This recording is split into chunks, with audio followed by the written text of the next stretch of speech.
correcting those small stat symbols and Greek letters using PowerPoint and Word can sure be challenging at times. Those Greek letters are sometimes hard to remember. You're listening to Buff Speak, the official podcast of the Paul and Virginia Engler College of Business at West Texas A&M University. I am Dr. Nick Gerlich, your host, as we meet up with the thought leaders making an impact today. In the last 30 years, the demographics of higher ed have changed dramatically. Some of those changes have mirrored larger national population shifts, while others have reflected specific aspects of university life, like the imbalance of women to men and the arrival of older, non-traditional students. But perhaps the biggest change on American campuses is the recent influx of Hispanic students. West Texas A&M University is no different and has embraced this change. Our guest today is Dr. Leslie Ramos Salazar, the Abdulat Professor of Business at West Texas A&M University and faculty advisor to ALPFA, the Association for Latino Professionals for America. Leslie, explain your role in the College of Business as we welcome an increasingly diverse student body. As a Latina and a first-generation professor, I think my role as an advisor of Alpha has enabled me to empower Hispanic students with resources and opportunities, whether in person or online. I've become quite resourceful over the years and more knowledgeable about connecting students with scholarships, internships, and job opportunities. And employers nowadays are very interested in hiring diverse talent from colleges of business. So I've also been working hard on making Hispanic students proud of their language, understanding both English and Spanish, and also about their culture, to see it as an asset or something to be proud of. Leslie, what is your story? Well, I was born and raised in Los Angeles, in California. My mom is from Mexico and my original dad from Honduras. And from then on, I actually started the school system in Mexico for a couple years. So everything was in Spanish, the math classes, the basic literature history. And then I came back to Los Angeles after that, got it reintegrated into the school system. But at the time, I didn't really speak English. I actually struggled with it. So I would go and try to listen to tapes and stuff like that to kind of pick up on it. And so they actually put me in the ESL classroom so that I could pick up on the English. But I think overall, I ended up learning a lot about just the English language and feeling more comfortable. And I saw the benefit of going to school. So I kept at it. I kept going. I went in and pursued a undergraduate degree at Cal State University, Long Beach. I was encouraged because they said, well, so you got your high school diploma, what now? So I went in and I applied and I was so excited at the time. And then on, I continued taking a bunch of courses and I ended up loving school. I didn't like high school, but I really like college. So I put a lot of energy there. And then it was until one professor said, hey, you're actually really smart. You should apply to grad school. And I said, oh, I never thought about that. So I went in and applied to grad school. So I got my master's degree in organizational communication with a kind of little bit of interpersonal. And then after that, a couple years, then I went on to get a PhD. So one of my professors at the time, Dr. Bibbis, said, hey, I think you should apply for a PhD. And I didn't know. I knew I wanted to teach. I was going to go to the community college because that's all you need is a graduate degree. So I said, hey, I could just go and teach at any community college right now. But she said, no, I think that you do have the kind of thinking that you will be successful with a PhD. So I applied and I ended up at Arizona State University, which was amazing. I learned so much there. And after that, I was just knew that I wanted to be a professor. And I'm just so excited to be here at WT because, I get to teach, I get to do research, I get to serve. So I feel like I'm always growing every single year. So you are truly first generation born America in your family, and yet you have a little bit of a Spanish accent. How did that happen? So yes, I am the first generation of my family. So my accent came more because my first language was actually Spanish. My mother only spoke Spanish. So because of that, I only understood Spanish, and that was all I had. All my relatives would speak Spanish. However, once I learned the English, then I became more proficient in the writing and the speaking, but I never lost the accent.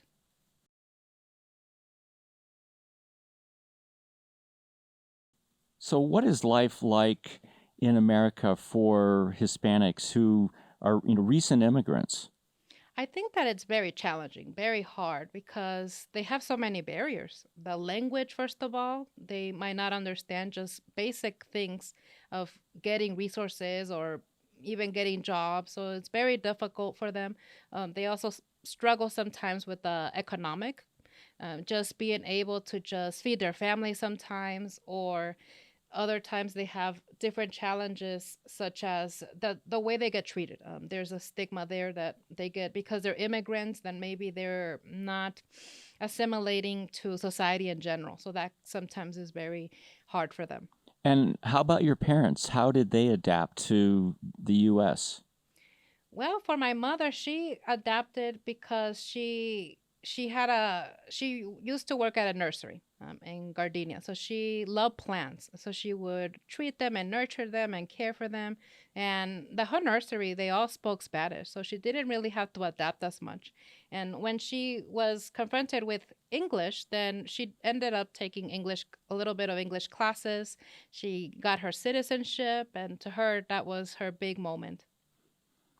I've been here long enough to have taught many Hispanic students, and I quickly observed that by the time a student is third generation American, born in the U.S., they have absolutely zero Spanish accent, and they're lucky if they can even understand abuela. That is so true. So sometimes what happens, some families just try to protect their children against just the way that they're treated because of the language. So some families, what they'll do is they'll just teach them English and try to get them to assimilate better with the main culture. So that is part of the reason why sometimes when they're down the line in many generations, they lose that language.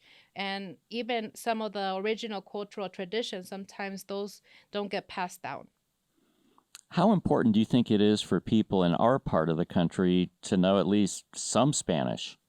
I think it's very important. Nowadays, with the increase of the demographics being Hispanic, and a lot of businesses now hire people that speak Spanish because a lot of their clients do speak Spanish. And if they're going to be successful, they need to adapt. In 2008, Title V of the Higher Education Opportunity Act stated that an HSI, or Hispanic Serving Institution, is an accredited degree granting public or private nonprofit institution of higher education that has 25% or more total undergraduate Hispanic full time equivalent student enrollment. That's a mouthful. I remember then that WT made it a goal to reach this level, and we did so rather quickly, both at the university and College of Business levels. But what does meeting federal criteria like this mean for students and the university at large?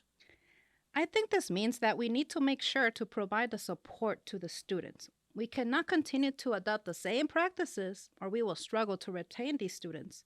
The university will need to adapt to tailor to the needs of the Hispanic students because they're a big demographic slice at the campus. This can include hiring more diverse faculty and staff, training administrators, staff, and faculty on serving these special populations, and provide them with resources to help Hispanic students just feel safe and comfortable. How do we go about creating equity for and advancing the success of Latino students? I just completed the ACU certification on inclusive teaching and equitable learning. And one thing I learned is that as educators, we need to reflect on how our identities impact our own teaching of these Hispanic students. We all have biases and stereotypes of what Hispanic students are like and make assumptions about them, which can hurt their performance. We need to reflect on our own biases by treating each individual student as an individual and truly get to know them as people. I also learned that we need to view diverse students with an asset based mindset. So, this just means that to view Hispanic students as an asset to our classrooms and the university at large. According to recent data, there are 559 HSIs in the U.S., with 393 more emerging HSIs or institutions nearing the threshold. And while those 559 represent 66% of all Latino undergraduates, it represents only 18% of all higher ed institutions. What are the challenges of reaching a much higher percentage of American universities attaining HSI status? There are so many challenges, including the lack of diversity in some regional and state areas. For instance, there's just really low diversity in states like Iowa or Utah. Also, some parts of the US make higher education less accessible to different groups with different socioeconomic backgrounds. The high cost of higher ed is also a great challenge. So, is there a geographic concentration of HSIs? Definitely, yes. Most HSIs will be found in states with high Hispanic representation, such as California, New York, Florida, Texas, and New Mexico. The U.S. Census Bureau reports there are 62.1 million Hispanics, or 18.7% of the population. It's an ambitious goal to reach 25% of a university's enrollment. While this is likely very attainable in parts of the U.S., like you said, where Hispanic populations are highest, what is the broader trend for U.S. population? Do you think we will reach 25% Hispanic overall? I think the Hispanic population as a nation is going to continue to grow. And I do think that it's just a matter of time and we will even exceed that percentage. I suspect that many Hispanic students are first generation, just as you noted, you're first gen Latina professor, and therefore the very first in their families to attend university. Is this true? And if so, are there any specific needs that first gen Hispanic students have compared to the rest of the first gen students we continue to serve at WT? Yes, a high percentage of Hispanic students tend to also be the first generation. First gen Hispanic students need social support or just someone they can just go in and talk to about their personal struggles. First gen Hispanic students are afraid to ask questions about classes or college in general, and they need someone to mentor them. Most do not like to ask for help, even when they really, really need it. I have read that Latinos tend to be highly group oriented and specifically with a high degree of loyalty to family. How do Hispanic families view higher education, and are there any differences vis a vis Anglos and other ethnic groups? Hispanic families do value education. It's ingrained in them. They understand that education is the key out of generation poverty and the key to accessing many opportunities. However, families who did not have the opportunities to go and get a higher education have no idea what college is about. Whereas Anglo families sometimes tend to have a better idea of what college is by what they've seen on the media or through experiences of some of their family members. Hispanic families may also not be aware of how to support students in college or how to advocate for them. Some Hispanic families only speak Spanish, and this becomes a barrier to advocating or supporting the students. And what do our Hispanic graduates do once they graduate? Do they blend in with all the other graduates, or do they return to their hometowns and families? Some Hispanic graduates go on and get hired either in other states such as Colorado and New York, and those that are family oriented tend to seek employment close to home in Texas so they can stay close to their families. The international Hispanic students are more likely to return to their families back home. One of the most rewarding experiences for me each year is seeing our graduates walk across the stage. I notice when many Hispanic students' names are called, the families erupt in loud applause. I can feel that familial pride because it's oozing. Have you felt that before? Yes, I feel that pride when my Hispanic students graduate, especially when I know their personal struggles and what they had to go through in order to get to walk on that stage. I also attend the donning of the stole ceremony of WT every year, and I serve as a translator. I noticed that most family members of Hispanic students do show up, and when family members speak of the challenges, you see tears in the eyes of the audience. One can really tell that families feel very proud of the achievements of these graduates. Leslie, where are we going from here? We live and work in a state with 39.7% Hispanic population, and in the Amarillo area, it's 33.1%. How high can we go in the College of Business and at WT? By 2030, the U.S. Census Bureau projects that Hispanics will grow by 21.1% from what it is today. So I do think that Hispanic percentage will continue to increase over the next decade. I think we can go even higher than 30% by the end of this decade. After the break, we'll take a look at some of Leslie's prolific research. It's one thing to be a disseminator of knowledge, but it's quite another to be a creator of it. The MBA is the most popular graduate degree in the United States, and with good reason. It leads to better jobs, promotions, and salary increases. At the Paul and Virginia Engler College of Business at West Texas A&M University, our MBA program is entirely online for when you're ready to make that move. With as few as 31 credit hours and specializations offered in 5 areas, you can fast-track your career in as little as 18 months. Whether you're looking for a promotion or initial job placement, you'll stand head and shoulders above the competition. And because we've been teaching online since 1997, we're not the new kids on the block. Trust your education and career to dedicated faculty who are not only experts in their fields, but also old pros in the online arena. Our consistently high rankings say it all. A GMAT waiver is available. We're AA CSB accredited and among the most elite of business schools around the world. Reach for the stars and do it with a WT MBA in hand. For more information, find us at wtamu.edu/COB or call 806-651-2500. From the Texas Panhandle to the world, we're here to help you reach those stars. Leslie, your CV is one of the most impressive I've ever seen. You're not even a decade out of grad school, and already you have 36 refereed publications and 10 book chapters. Many academics would be content to call that a career, but I suspect you are truly only getting warmed up. Before we dive into your articles, tell us about your dissertation. After all, that's every academic's first defining research moment. What did you study and what did you find? First off, thank you for the generous compliments. I appreciate it. My dissertation was about developing a compassionate communication skill.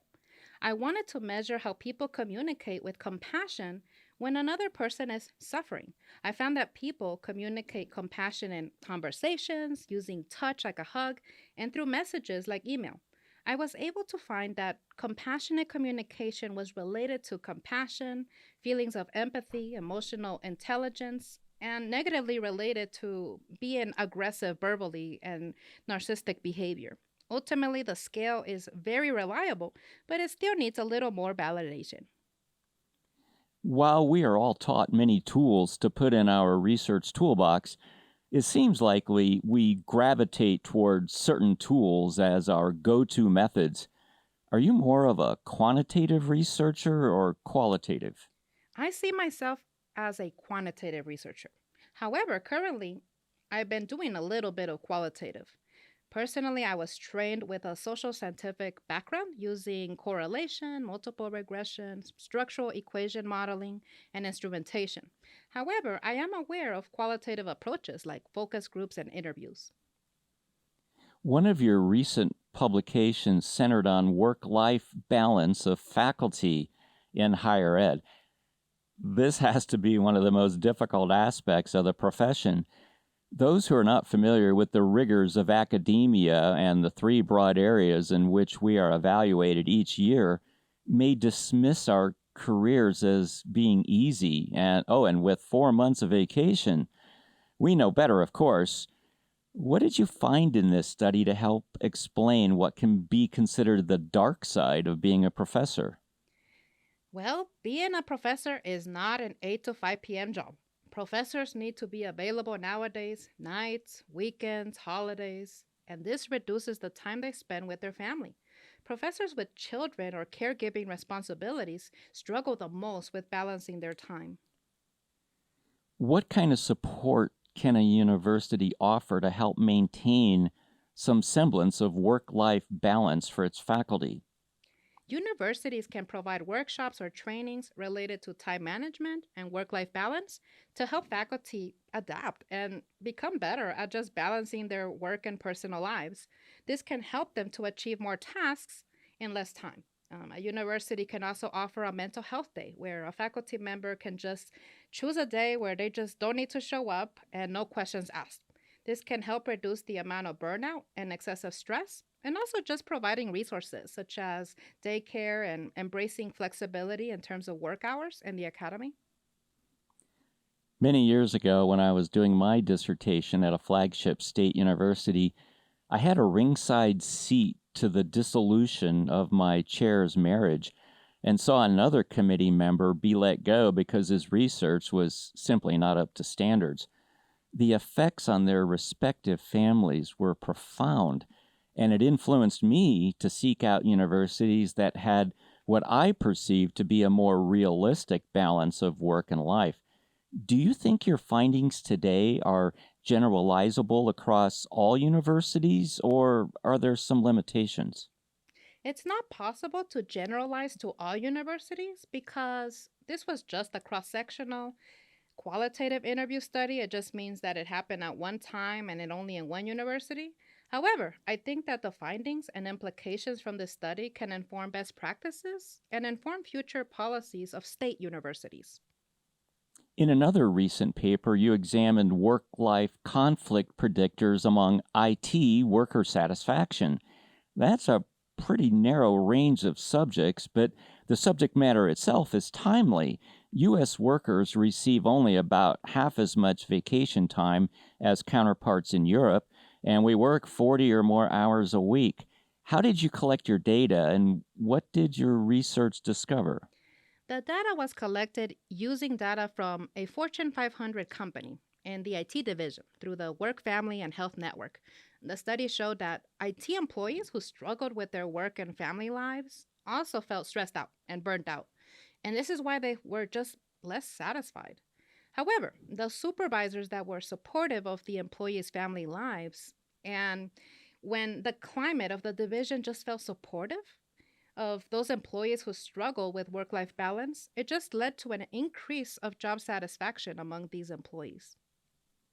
Now, although your data set was necessarily limited, do you think that any of this could be generalized across the broader population of workers?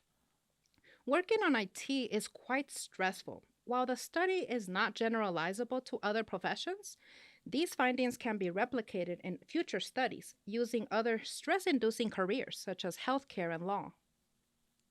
How can companies work to minimize the factors negatively associated with satisfaction and maximize those that are positively associated with it? Companies can start by adjusting their policies to help IT employees cope with burnout and stress, and train their supervisors to be supportive of the family life of IT employees by offering flexible hours and rewarding good colleague behavior. For instance, if a colleague calls in and they fill in for another person, this can create a positive work life culture. What other research projects do you have going on right now? One project is looking at cyberbullied faculty in the academy during the COVID-19 pandemic, and this was via email and Zoom. Another project right now is going under data collection at WT, looking at undergraduates' perceptions of how they work with their finances and student debt. And another one is looking at healthcare workers, burnout, and well being. So I have to ask, do you sleep? Actually, I do. I sleep 8 hours every night. And tell me a little more about this cyberbullying project. So, this one was a survey approach, and we asked questions to the faculty about how they were being cyberbullied. So this was only inclusive of faculty that said that they were cyberbullied. So we looked at, were they cyberbullied by administrators, by colleagues, by students or staff? And we found that the faculty that were being cyberbullied actually end up being less satisfied with their job, and this will make it really hard to retain faculty. However, those faculty that were knowledgeable about how to handle the cyberbullying, they were actually better off because they know how to address it, so that didn't affect their satisfaction. And did you do any other studies related to COVID in any way, shape, or form? I just finished a revision, and it was looking at students' grit during the pandemic, and it was looking at students that have high grit levels that were first generation ended up having increased enhanced well-being, and also they were better at performing academically, whereas those with low grit, meaning they lack the perseverance and the effort when they encounter a challenge such as failing a quiz or a test, so the grit ended up being an important factor in the study. And just maybe even a little bit off topic, but still very much germane to what we're discussing here. How did COVID change academia for students, professors, all of us? That's a very difficult question. So I think that it made it more challenging because we had to adapt to certain technologies during the pandemic. We had to use Zoom or Microsoft Teams, and some faculty were not prepared to adapt. And from the student side, they also struggled because it was just not the same thing learning in class versus learning through the Zoom. And it was really hard to maintain the student attention during the pandemic. And do you think we'll ever return to the way things were before the pandemic? I hope so. I think that we will. I think that it will take maybe a couple more semesters or so. I think that is possible. How does being an active researcher affect your ability to teach your classes? Well, I tend to use the articles that come out from my scholarship to inform the students. So in statistics, I will give them an example of a study, and then the students will see, oh, that's how it's used. So that is beneficial to the students. When we come back, we'll dive into the choppy waters of statistics and critical thinking. There's a reason why our programs are rated so highly by independent reviewers. We are committed to continuously improving what we do. Whether it is in the classroom or online, the Paul and Virginia Engler College of Business strives to stay ahead of the curve, not behind it. Join us in the classroom or online and see the difference. We're WCSB accredited and among the most elite business schools around the world. Reach for the stars and do it with a WT Business degree in hand. For more info, find us online at wtamu.edu/COB or call 806-651-2525. From the Texas Panhandle to the world, we are here to help you reach for those stars.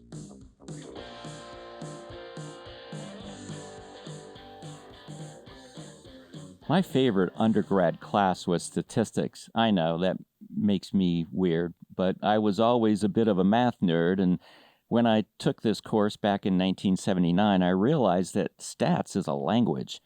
Like beautiful prose, it can be used to express absolute truths. But like all languages, it can be used for evil, to twist and turn truths into rubbish. One of the best books I have read in the last few years is A Field Guide to Lies, Critical Thinking in the Information Age by Daniel Levitin. But it's really just a look at how statistics are used and misused by many people. Among the numerous courses you teach, business statistics is one of them. Leslie, how do you teach more than just the mechanics of statistical analysis and train people to be critical thinkers? I use a problem-solving approach by going over the problems that can be best solved using a logical approach.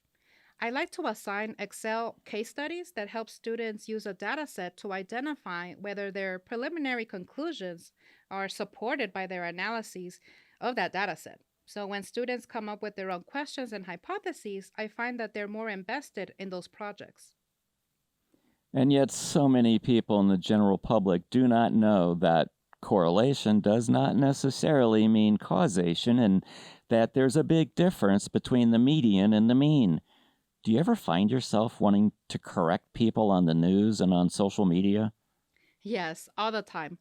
I see so much misinformation out there, especially social media. For instance, during the pandemic, there was an article of people consuming bleach and eating horse pills as treatments for COVID 19. And I just felt terrible that people were believing all this stuff. It's no secret that many people are math phobic. How do you remove the bitter taste from a difficult subject and make it taste better? I like to use several videos that break down each formula by little tiny bits. And I do like to give them practice opportunities. This helps build the students' confidence. I let the students know that it's normal to make mistakes. We all make it. I even make it. And that is the way we learn. I also do my best to explain the material in a way that sounds less intimidating. Sometimes it almost seems criminal to me that we wait until students are pretty far along in university before teaching them this most fundamental course. And even then, it's not a required course for all majors. What can we as a society be doing to educate everyone a little younger? It seems that people who only took algebra in high school are wondering when they will ever use it as adults. Yet an understanding of statistics, which necessarily uses algebra, would be a lot more beneficial. Some high schools right now are offering AP statistics, but only few students benefit from that. Middle schools and high schools can incorporate a required statistics course that teaches them the preliminary basics before they get to college. But it goes deeper than simply not understanding statistics. Few people know even basic research methods, and it leads to many common misunderstandings, like that you could stand on a street corner and interview people who happen to randomly come along. We know better, of course, or that when nationwide polls are conducted and conducted properly, it is no fault of the researcher if they didn't ask you your opinion. That's the difference between a sample and a population. How do we get around this? I think we need to promote statistical literacy as a country. This will help people make better choices. Statistical literacy means that we encourage the population to read books and listen to talks relevant to statistics, or just attend statistics workshops or take statistics courses. During COVID, we were confronted with an endless stream of research, the vast majority of which pointed toward very clear recommendations, and that is social distancing, masks, and vaccines work. They're not perfect, but they work. Yet some people love to promote an outlier study with contradictory findings. How do you educate people that inconsistent findings do happen, but that doesn't mean you throw the baby out with the bathwater? I tell people that one study is not good enough to prove something or to be generalized in all settings. Mixed results generally means that we still do not have a definite answer. A compilation of evidence from varied studies does help to support a claim. I find it interesting to watch people playing the lottery or feeding money to slot machines and blackjack dealers in casinos. It's rather obvious by the glitz and glamour of the casinos that the house wins most of the time. It's also pretty clear that few people win the lotto. Yet all we hear about are those who do win, and then, with hope running roughshod over rational thought, we decide to take a chance anyway. Why do people have such a hard time understanding odds and continue to think they are going to overcome them? I think people are dreamers. They see someone win and they want to see themselves be that winner regardless of the odds. They figure, this might be my one lucky day. Why not go for it? When they buy that one ticket or they play in that slot machine, they get an emotional high that just gives them a glimpse of hope to escape out of their reality. The odds are hard to understand because probability concepts are just not taught to the general public. So, this makes it easy for casinos and other companies to take advantage. I'm almost to the point of concluding that critical thinking and rational thought are simply unfashionable, that some people rather like being unrational or irrational because it makes their life a little more interesting. I can see how some might say it would be a boring existence to just be able to assess a situation and dismiss it out of hand because you see through the smoke screen, or to shy away from games of chance because you know you're most likely going to lose. What are your thoughts on this? I think if we approach games and the lotto as just entertainment, we are good. I think games are quite fun. However, the danger comes when we expect to get something great from playing, and then we end up losing a ton of money or becoming addicted. Leslie, if you could write the curriculum for university, how much statistics would you require of everyone? Personally, I think students should take at least one statistics course as part of their curriculum. However, in an ideal world, we would have two statistics courses, one that covers the basics and the other that covers more advanced topics. So that will allow us to provide them with more service learning opportunities. What about econometrics? That was always one of my favorites. Is that a good class? Yes, definitely. That would be another good option for students. And multivariate stats, lots of regression, and the kinds of stuff that we academics just love, right? Exactly. Our guest today has been Dr. Leslie Ramos Salazar, the Abdullah Professor of Business, a rising star in academia and certainly at the Engler College of Business. Give us your best shot, Leslie. Teaching stats is not just about numbers, but about getting people to reason and think logically to make better business decisions.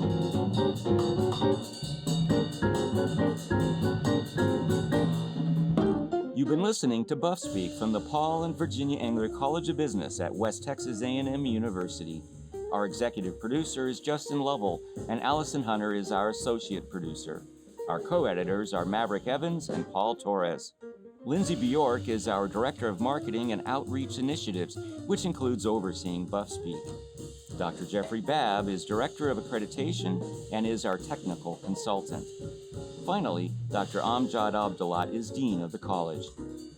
You can find us online at wtamu.edu/cob for more information about our programs. Be sure to check out our many academic offerings. Come for the quality, stay for the small classes, affordable tuition, and friendly, approachable professors. And look online at our faculty blog, profspeak.com, for more insights.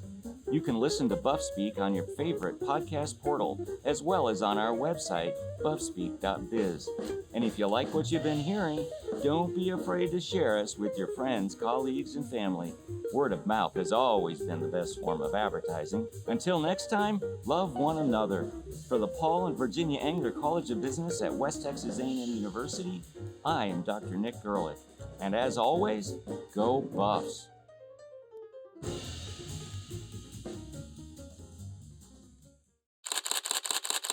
Buff Speak.